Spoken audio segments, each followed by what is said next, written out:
Indonesia yang beragam. Indonesia untuk semua. Setiap warga tak boleh didiskriminasi hanya karena identitas sosialnya.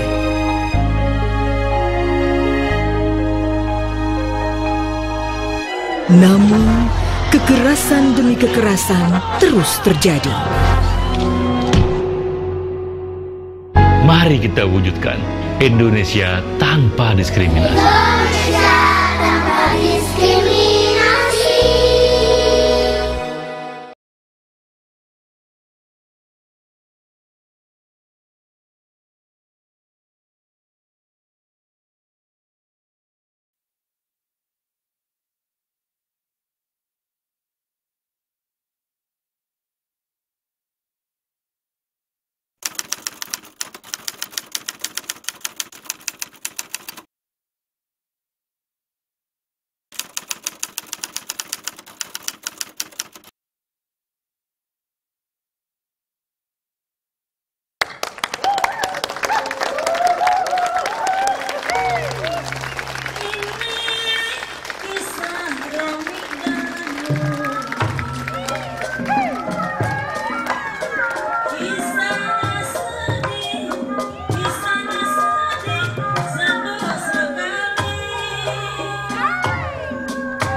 Juleha namanya, asli Betawi.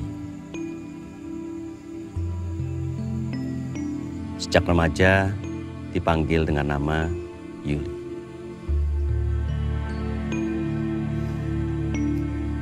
Di atas sajadah masih terseduh si Yuli. Jam 3 dini hari. Ia lantunkan doa, pedih, lirih.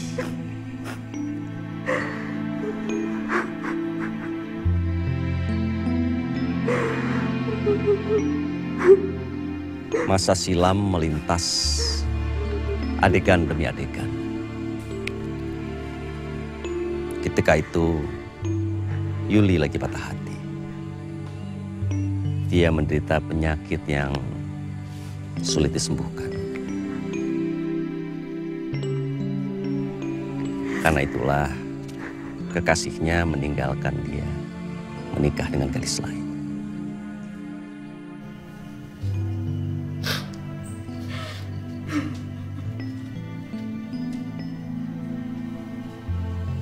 Di masa segalanya kosong, di masa segalanya tercecap hambar, muncullah seorang pemuda.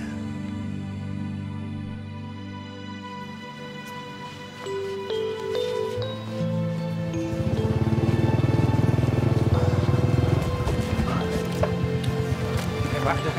Iya, pamit ya Pak. Pak, aku pamit ya Pak. Aku pamit ya. Bawain ke dalam. Ya nggak usah, udah biar. Kamu udah mau berangkat? Iya, Romat, kamu ya dulu Bu ya. Oh iya. Minggu depan mungkin saya baru balik lagi ke sini. Ya, kamu baik-baik Bu. Iya. Jagain Bapak ya Bu. Iya, hati-hati ya. Iya, Assalamualaikum. Waalaikumsalam. Rohmat nama aslinya, berasal dari keluarga biasa. Dan tinggal di sebuah kantong pemukiman dari banyak pemukiman jemaah Ahmadiyah. Assalamualaikum. Waalaikumsalam. Mau kemana? Mau kuliah Pak. Oh, hati-hati di jalan ya. Iya, makasih Pak. Mari. Mereka ancaman serius bagi akidah. Assalamualaikum. Kita sering memperdebatkan ini kan. Membicarakan tentang ini. Tapi kita lupa sama teori apa yang sudah kita punya. Selama ini kita sudah pelajari. Adam Smith. Ia tak mau lagi mewarisi kemiskinan. Tak mau begitu saja menyerah dan berkat kecerdasannya ia peroleh beasiswa ilmu bisnis. Berikan kebebasan ekonomi kepada rakyat. Assalamualaikum yang baru datang. Menurut saya, Ayahnya pengurus Ahmadiyah. Sejak kecil dididik oleh lingkungannya. Demikianlah ia menjadi seorang Ahmadi. Allahu Akbar. Ia tidak meminta itu. Setiap agama menganut ketuhanan yang berbeda-beda, jadi tidak bisa disamakan. Iya saya tahu, tapi kita harus saling menghargai. Kita sholat, agama itu warisan dunia loh, bisa diikuti semua orang. Intisari itu bisa diambil buat siapa ya? Buat kebaikan semuanya kan. Saling menghargai loh. Parah nih, parah. Akidah lu parah. Iya, kita beda. Kita beda coy. Sorry.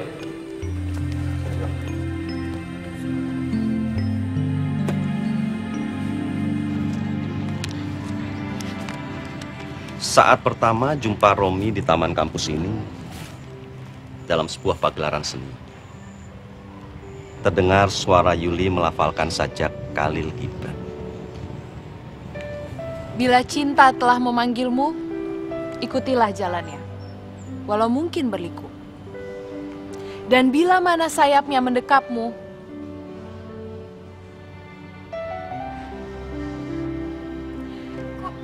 Kok kayaknya dia lupa ya? dan bila mana sayapnya mendekapmu,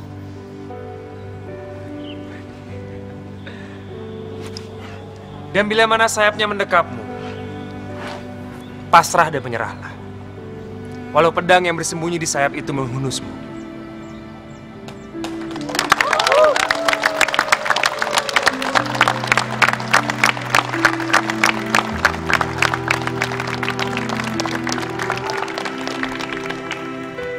Lalu keduanya bertemu lagi, bertemu dan bertemu. Di kampus, di rumah makan, di bioskop, toko buku, di mana saja. Abang, abang, I love you too, abang. Abang, Bang Romi, Bang Romi. Tebak buat apa? Apa? Saya. oh ini. Iya tuh. Suka banget penggemar beratnya Khalil Gibran.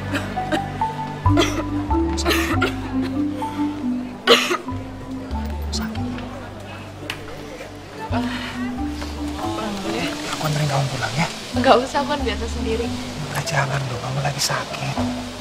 Aku anterin pulang ya.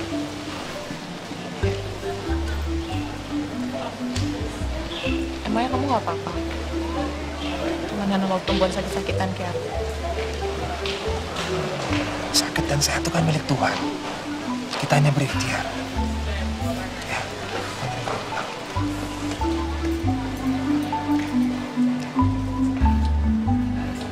Sampai pada suatu hari, Romi dan Yuli tersadar. Sore itu, bunga nampak lebih indah.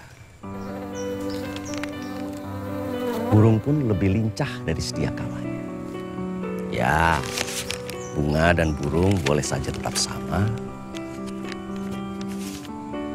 Tapi hati mereka telah berubah.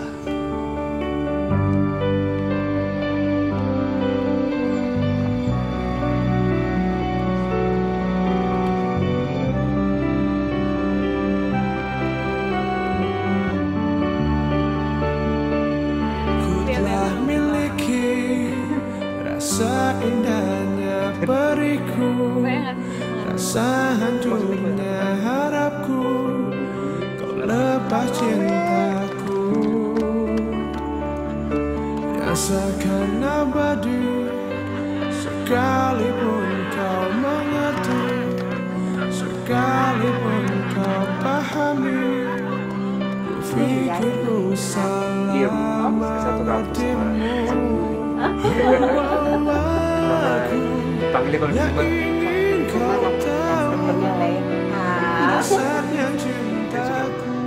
Dimanapun mereka selalu bersama, tukar-menukar kata tentang apa saja. Tentang yang di sana, tentang yang di sini. Demikianlah mereka pada akhirnya dikenal dengan Romi dan Yuli.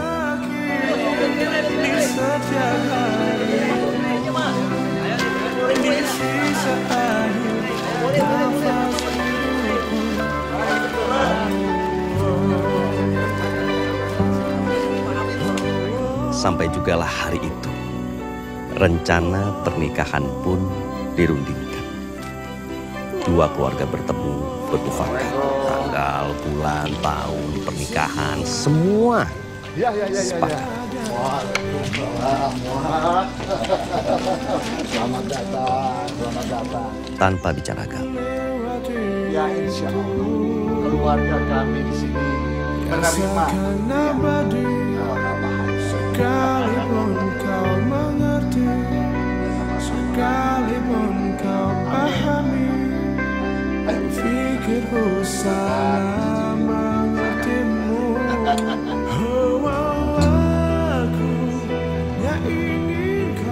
Undangan pernikahan segera disebar.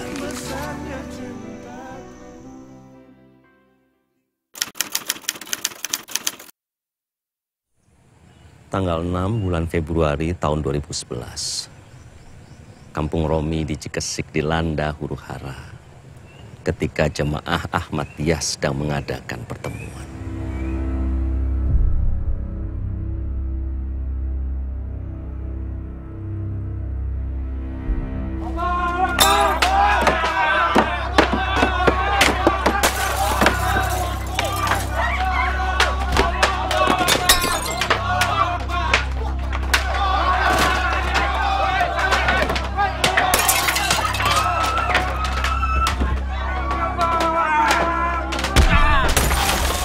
Ketika jemaah Ahmadiyah sedang mengadakan pertemuan, massa menyerang dan nyawa 4 melayang. Kamu jangan lupa loh ngundang yang lain, anak kampus.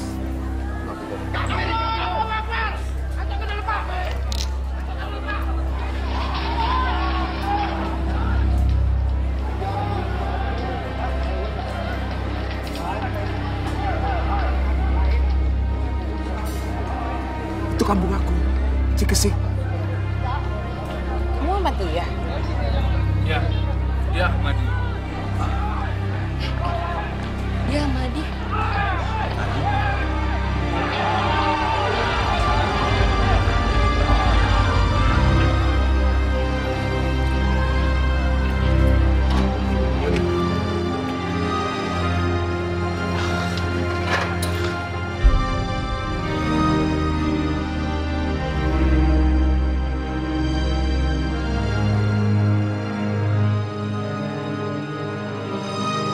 Kenapa kamu gak cerita? Juliet, Ahmadiyah itu Islam. Sama seperti kamu. Kita puasa sembahyang, kita zakat, kita haji sama. Dan Quran hadis itu kitab kami. Bukan At-Tadhkirah. Nabi Rizal Ghulam Ahmad itu bukan Nabi pengganti Rasulullah. Ya tapi itu Ahmadiyah versi kamu, bukan versi ayahku, keluargaku. Ya sekarang kenapa jadi salah aku, bukan salah aku kan?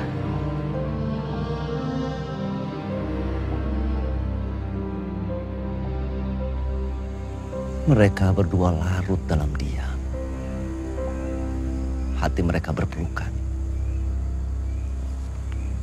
Tapi pikiran mereka bersilangan.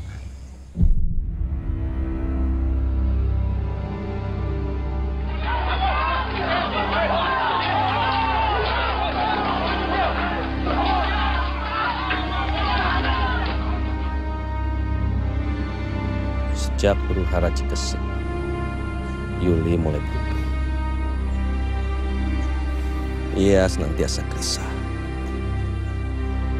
Kalau ayah dan ibunya tahu siapa Romi sebenarnya, cinta mereka tamat.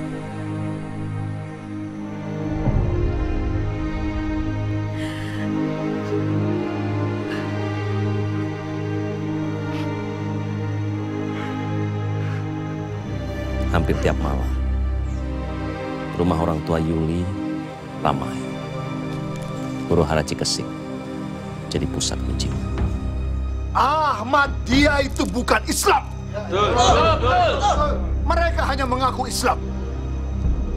Mereka punya syahadat, tapi tidak mengaku Nabi junjungan kita Muhammad SAW. Itu ngawur, saudara-saudara. Majelis Ulama Indonesia sudah menyatakan mereka sesat. Jadi, kita tidak akan mendiamkan ini.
3 hari di dalam kamar. Ayo makan, Nak. Abi sudah nunggu tuh. Mereka bukan manusia, Rohmat. Bukan pula Islam. Demi Allah, Abi tidak sudi punya menantu kafir. Mereka menghancurkan masjid, mengatasnamakan Allah. Itu penghinaan, Rohmat. Dia Islam, Bi. Dia sholat, dia zakat, dia puasa, dan dia juga ngaji. Dia tidak mengakui Muhammad Rasulullah. Itu fitnah, Bi. Tahu apa kamu? Istighfar, Bi. Tapi Bapak nggak boleh musuhin mereka. Bapak nggak boleh musuhin mereka. Apapun itu, Bi. Rohmat satu-satunya pria yang bisa menerima kekuranganku.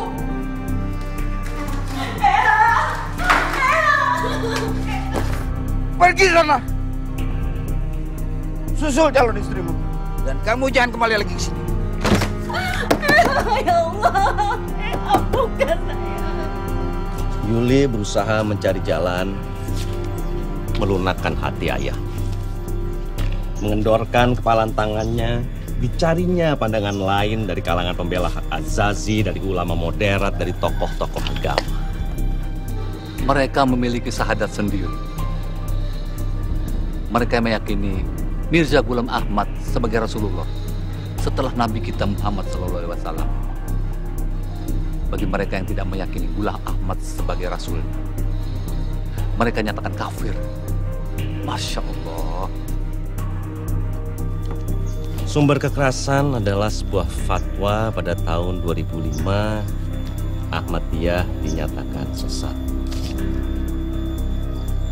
Sejak itulah azab menimpa Ahmadiyah.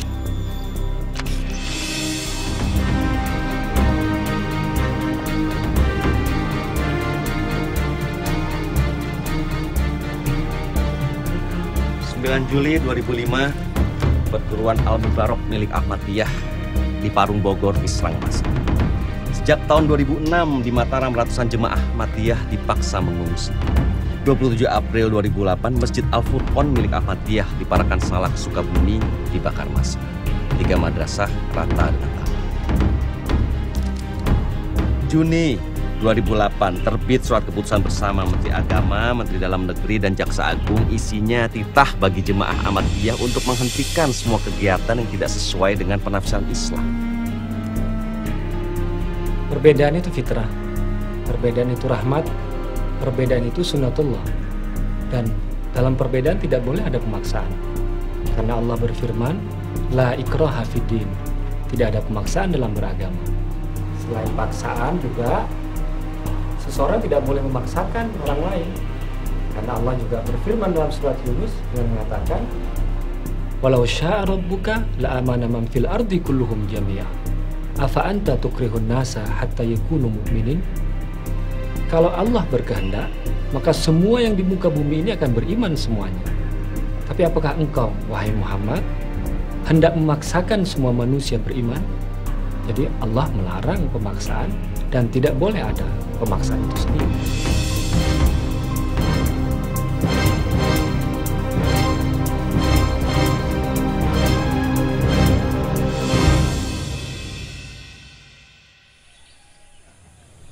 Meski orang tua tidak setuju, Romi dan Yuli tetap bertemu tanpa orang tahu.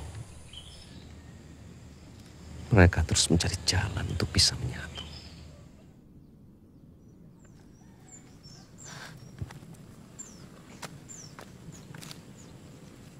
Rohmat.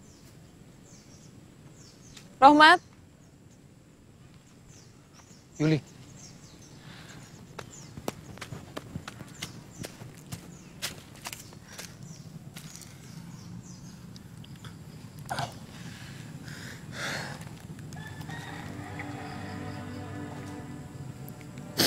Udah, aku gak kuat.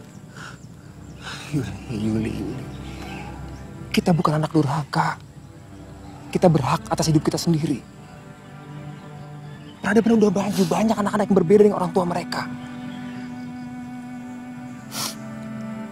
Kamu tahu aku kan? Aku paling gak suka dibedain, cuman karena aku perempuan. Tapi tanpa izin dari orang tuaku, kita nggak akan pernah sah menikah.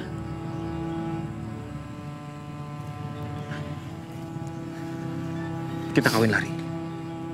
Kita pergi jauh dari kota ini.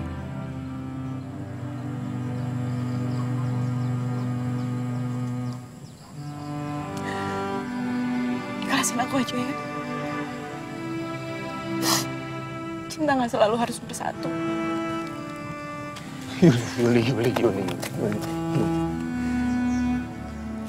Kita hanya akan pisah ketika di antara kita ada yang berbuat salah. Berbeda itu normal, bukan kriminal, bukan. Teguhkan janji kamu. Bajakan hati kamu. Cinta kita nggak boleh lemah.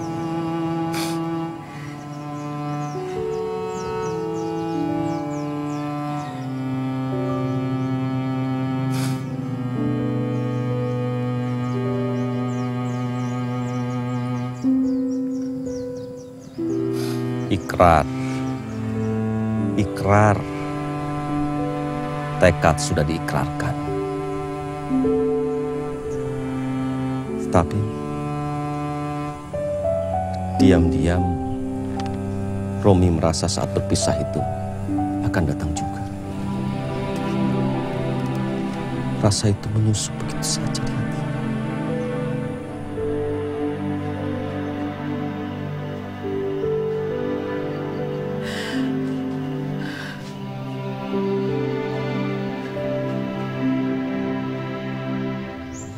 Di rumah, ayah dan ibunya Yuli berikhtiar.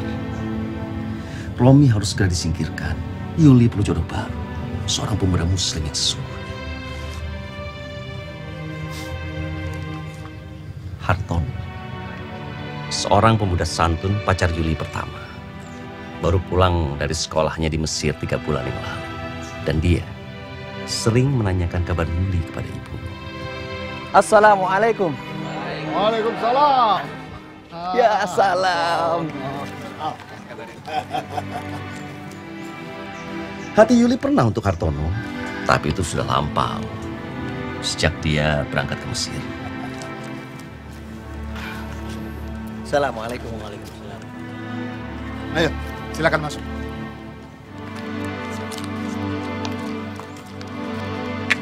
Wah, nggak usah kembali ke Mesir lah. Mengabdi saja di sini, bantu Bapak urus pesantren ini. Bagaimana? Subhanallah, suatu kebanggaan buat saya kalau Bapak percaya sama saya. Dan apa kamu sudah punya jodoh? Ya ampun Bapak, saya belum berpikir ke situ Pak. Insya Allah kamu dapat di sini. Tetapi hati Yuli sudah tertutup. Romi tidak bersalah, mereka sudah bersumpah. Julaiha keluar, nak, ada tamu. Julaiha?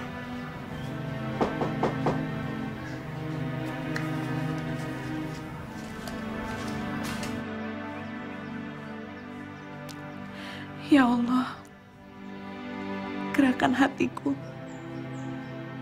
Berikan aku isyarat menuju cahaya. Kebimbangan ini menyiksaku, ya Allah. Mengapa aku tidak bisa memiliki keduanya?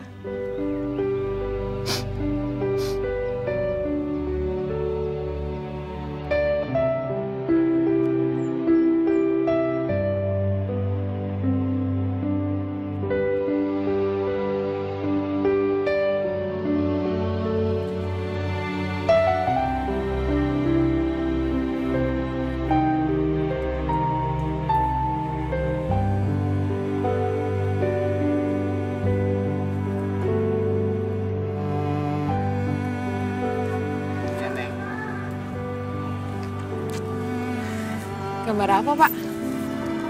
Ini lukisan Nabi Ibrahim dan Ismail.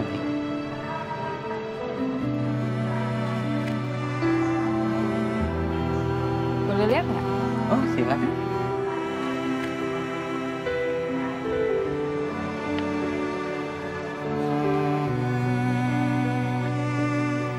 Kisah Ibrahim adalah kisah pengorbanan seorang ayah kepada putranya.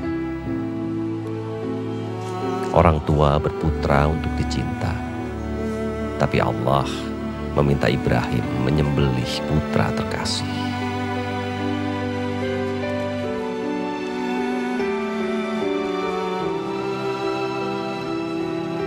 Allah membalas ikhlas Ibrahim dengan seekor domba jantan.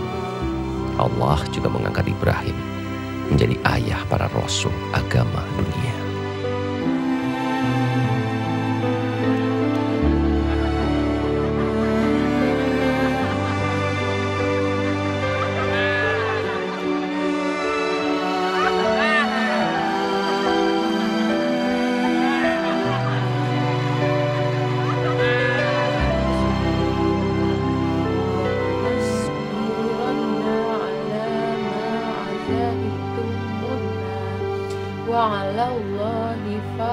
Jam 6 pagi, sejak dini hari, Yuli berzikir.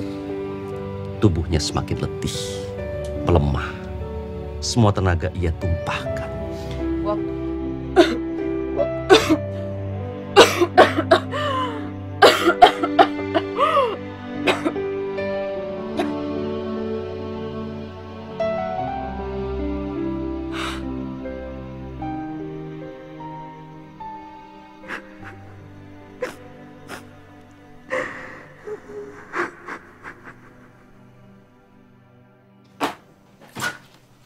Juleha? Juleha? Juleha, bangun. Hei, bangun sayang. Juleha? Juleha? Juleha? Ya Allah. Abi! Abi, Juleha, Abi! Juleha? Juleha? Kenapa? Juleha, Abi! Ya Allah. Juleha!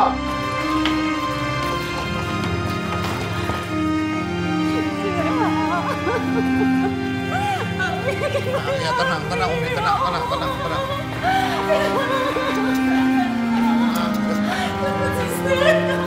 Suster, ya Allah.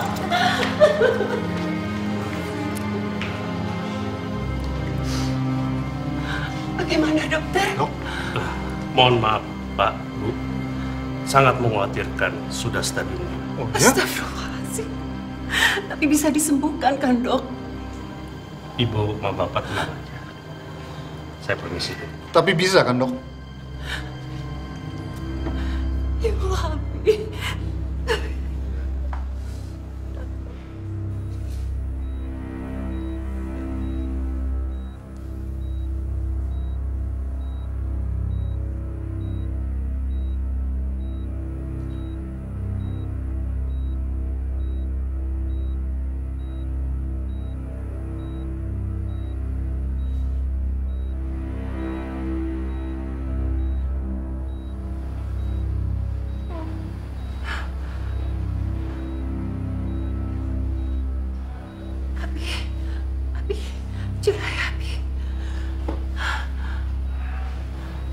Dalam igawannya, Yuli meminta ibundanya untuk menyatukan hatinya dengan Romi.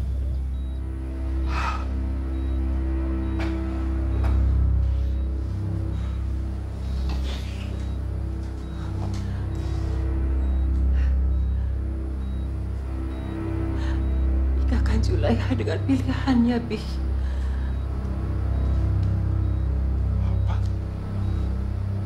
Tapi apa yang harus aku katakan pada pengurus masjid jika anakku menikahi Ahmadi?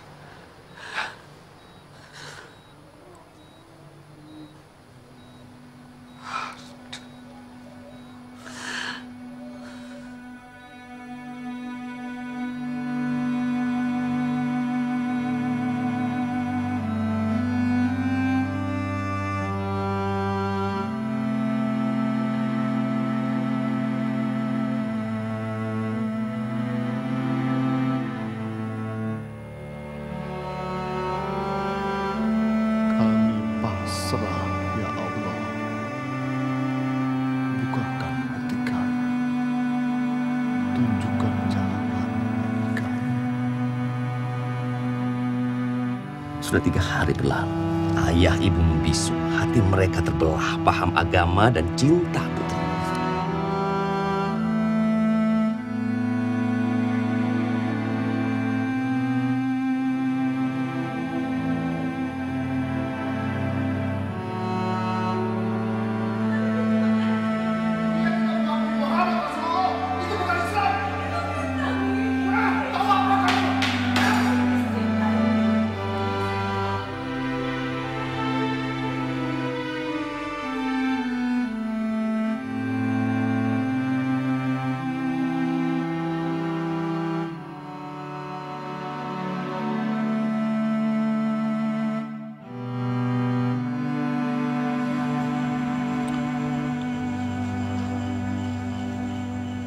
Bagaimana kalau mereka kawin lari saja?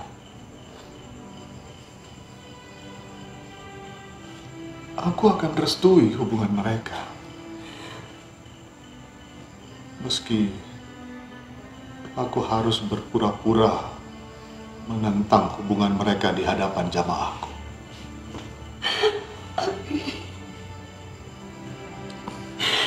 Lihatlah satu-satunya, Bi.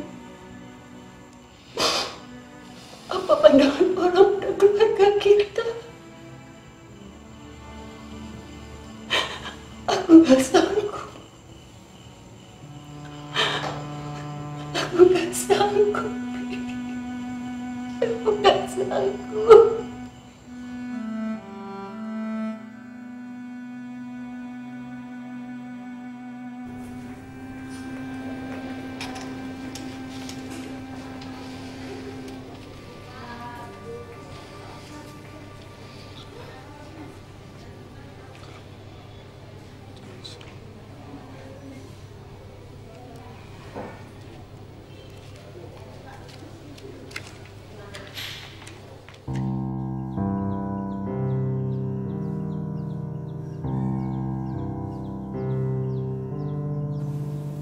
Assalamualaikum. Waalaikumsalam.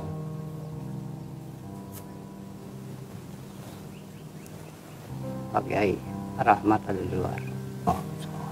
Baik, Kiai. Rahmat.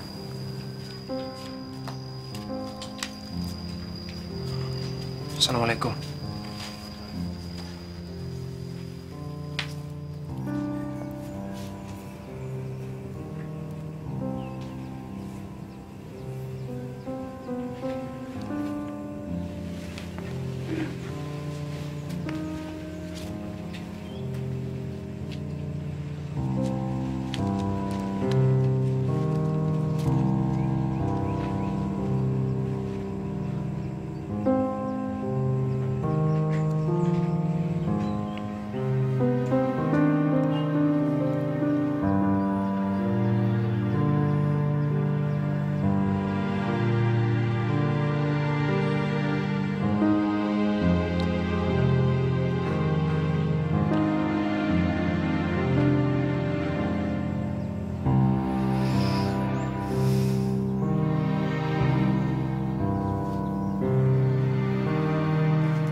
Keputusan diambil. Mereka merestui hubungan Romi dan Yuli. Mereka dahulukan cinta anaknya di atas paham agama. Apakah Allah akan membenarkan? Entahlah. Pergormadan tetap menuntut imbalan.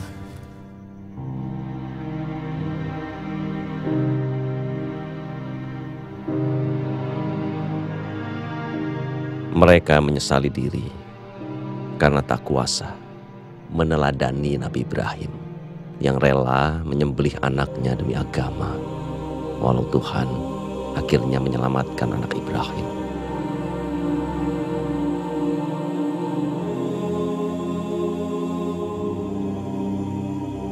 Kabar baik akan segera tersampaikan.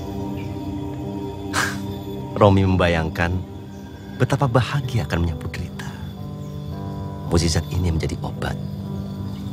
Cinta mereka meredam dendam.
Kisah duka sudah dituntaskan.